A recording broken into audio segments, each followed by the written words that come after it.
Inulan ng batikos ang kumalat na video online kaugnay sa itinayong resort sa gitna mismo ng Chocolate Hills sa Bohol. Yan ang ulat ni Rod Lagusad.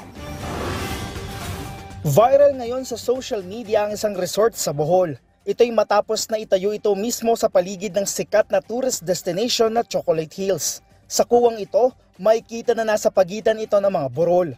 Dahil dito, maraming mga netizen na nagpahayag ng kanilang pagkadismaya kung paano na itayo sa lugar ang resort. Ayon sa Department of Environment and Natural Resources, ang Captain's Peak Resort, ang resort sa video, ay una nang na-issuean ng temporary closure order noon pang September 6 na nakaraang taon. Nabigyan na rin ito ng notice of violation dahil sa pag-ooperate ng walang environmental compliance certificate noong January 22. At ngayong araw, nag-issue na ng memorandum ang Regional Executive Director sa lugar sa Provincial Environmental and Natural Resources Office ng Bohol na bumuo ng team para magsagawa ng inspeksyon sa naturang resort para sa compliance nito sa temporary closure. Ang Chocolate Hills ay naideklarang bilang protected area noong July 1, 1997 sa pamamagitan ng Proclamation No. 1037 na inilabas ni dating Pangulong Fidel V. Ramos.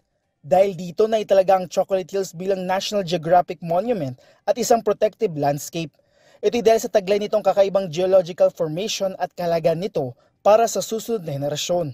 Layo ng deklarasyon na mapreserba ang Chocolate Hills ang magkaroon ng sustainable tourism habang kasabay na pinoprotektahan ng biodiversity at environmental integrity ng lugar. Paliwanag ng DENR, kapag ang lupa ay una ng may titulo bago pa ang naging deklarasyon, ay kikilalanin pa rin ang karapatan ng may-ari ng lupa.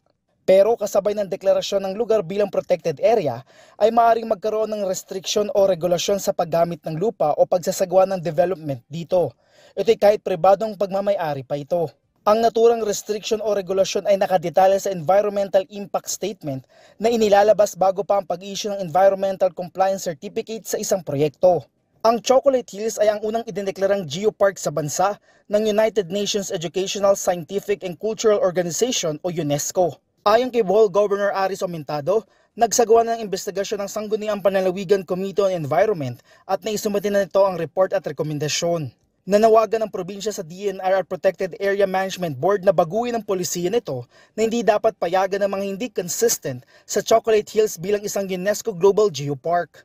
Sa bahagi naman ni Bohol Representative Alexi Tutor, hindi anya dapat napayagan ang pagtatayo nito.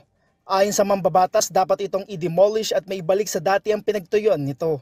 At dapat ay gastos ng may-ari ng resort. Pero para mangyari ito, anya, kinakailangan munang dumaan sa due process. Samantala, ikinagalit naman ni Senate Committee on Tourism Chairperson Nancy Binay ang itinayong resort sa Chocolate Hills. Anya, sa una pa lang ay makikita ng may mali. Ayon sa senador, inaprobahan ng PAMB nitong 2022 at 2023 ang proposal at nag-issue ng resolusyon na pumapabor sa development ng naturang resort sa Chocolate Hills. Nais ng senador na magpaliwanag ang DENR, PAMB, BMO, Penro at mga LGU kung paano napahintulutan ang pagtatayo ng resort. Rod Lagusad, para sa Pambansang TV sa Bagong Pilipinas. Samantala, ayon po sa Department of Tourism, hindi accredited tourist establishment ang naturang resort at wala rin itong pending application sa accreditation system ng DOT. Suportado ng kagawaran ang preserbasyon at proteksyon ng Chocolate Hills na isang UNESCO Global Geopark.